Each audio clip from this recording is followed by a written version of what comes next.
Ọlọ́run wa ọ̀run kò gbà, ayé kò lè gbèrò.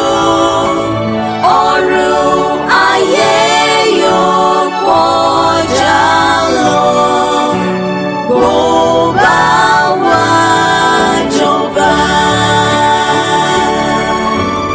Láàrin gbogbo ayé, ibùjẹ́rọ̀ tó fún.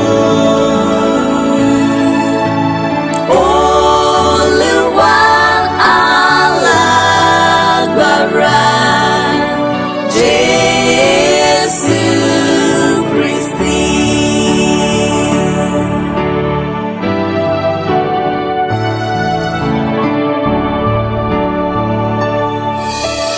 Ohun tó fẹ́ ní tí kérúbù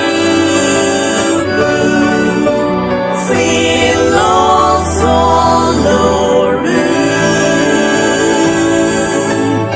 Ohun tó kún fún wàrà, koríko ilé ẹ̀rọ.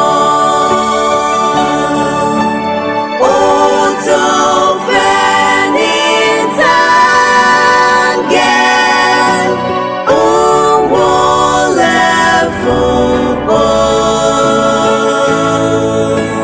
Màlúù kẹ́tẹ́kẹ́tẹ́ ràkúnmí tí ń júbà rẹ̀.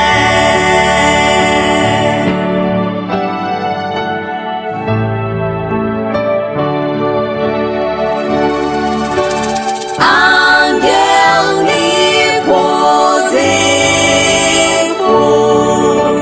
máa péjọ síbẹ̀.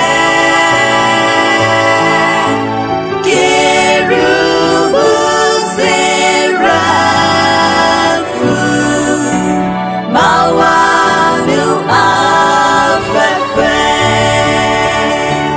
Ṣùgbọ́n màmá rẹ̀ nìkan wúndíá pẹ̀láyọ̀. Fi ìfẹ́ nù kónú sí àyànfẹ́.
Umba fún